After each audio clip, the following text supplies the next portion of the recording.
رسول الله صلی الله علیه وسلم فرمایي چې تاسې د اوو مهلکو او تباه کوونکو ګناهونو نه ځان بچ کړئ.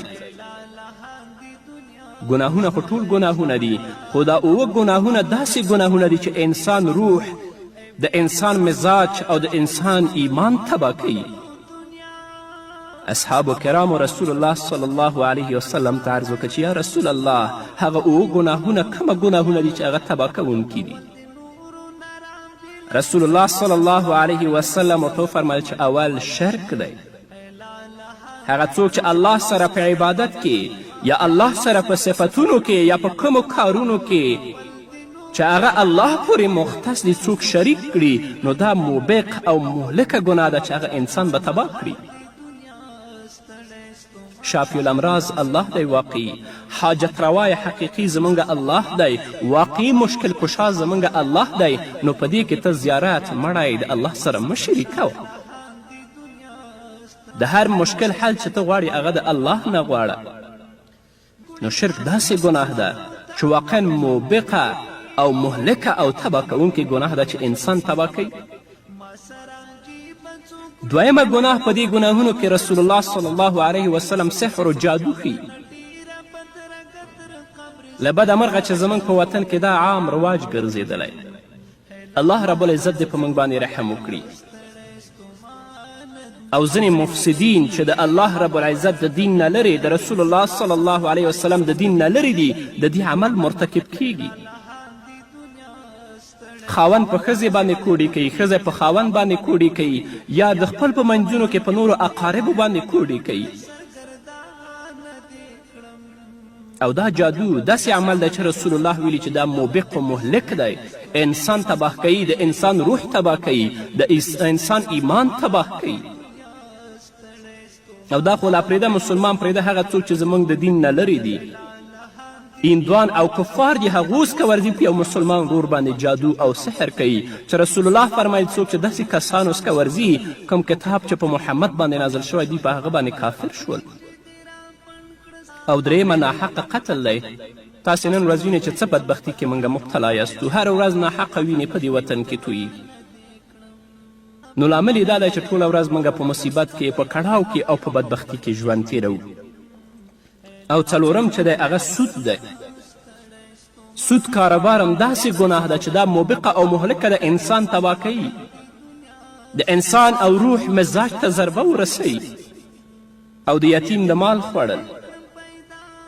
او هغه څوک چې د الله رب العزت د دین د اوچتوالي دپاره په اسلامي لښکر کې شامل وي، مبارزه او جهاد کوي، د خپل د ځان د ویرې دپاره چې زه بد شم هغه لښکر نه تښتي، دا هم ډیره موبقه او مهلکه ګناه ده. او ورپسې هغه پاکې خویندې چې هغه بېخبره دي او ساده دي، په هغو باندې د زنا تهمت لګول او د هغو غیبت او تهمت کول. قدرمنو اوریدونکو، تاسې په خپله سوچ وکئ چې دا اوه ګناهونه نن زموږ په وطن کې موجود دي او که نه دي. که اعتقادي شرک نشته، عملي شرک خو موږ نن وینو. رسول الله صلی الله علیه وسلم موږ ته د زیارت د تللو طریقه راښودلې ده چې لاړ شي السلام علیکم یا اهل القبور یغفر الله لنا ولکم انتم سلفنا ونحن بالاثار. دا دعا ځان لپاره م وکړه، هغه دپاره یې وکړه راوځه. رسول الله دا نه دي ویلي چې ته لاړ شه په زیارت کې زنګو واچوه. رسول الله دا نه دي ویلي چې ته لاړ شه د زیارت نه مالګه او خاوره راوړه ویې خوره. رسول الله دا نه دي ویلي چې ته لاړ شه په زیارت کې جنډې وتړه. رسول الله دا نه دي ویلي چې ته لاړ شه دیګونه پاخه کړه او په زیارت کې ویشه. رسول الله دا نه دي ویلي چې ته ګډان او غویان بوسه په زیارت کې حلال کړه. رسول الله دا نه ویلي چې کله ته زیارت ته ځې هغه ته سجده وکړه. رسول الله دا نه دي ویلي چې کله زیارت ته ځې د هغه دیوالونه د هغه دروازې ښکل کړه. دا خو یې نه دي ویلي. جادو خو نن عام رواج ګرځېدلی. له بده مرغه هغه څوک ځینې بدبخته چنان باندې د ملا نوم ایښی مرتکب د دې فاسد عمل هغه ګرځي. ناحقه وینې تویول، د سود کاروبار خو عام رواج ګرځېدلی چې رسول الله صلی الله علیه وسلم فرمایي چې زما په امت به داسې زمانه راشي چې هیڅوک به پاتې نه مګر سودخور، که مستقیما هغه سود نه خوري هغه د سود بخار به هغه ته رسیږي.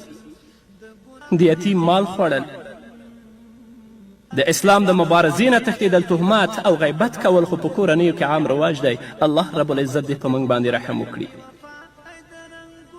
هغه څوک چې تهمت کوي یا ناحقه تور په چا باندې لګوي دا داسې کبیره او مهلکه او موبقه ګناه ده چې هغه انسان به تباه کړي، د هغه ایمان به تباه کړي، د هغه مزاج به تباه کړي.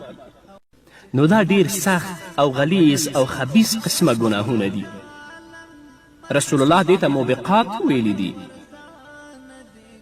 موبقات دا مطلب هغه انسان چې د دې ګناهونو مرتکب کیږي هغه سړی او د هغه ایمان او د هغه روح هلاک او بربادوي، چې په دې کې رسول الله صلی الله علیه وسلم د شرک، سحر او قتل نه وروسته د سود اخیستلو او خوړلو ذکر کړی دی.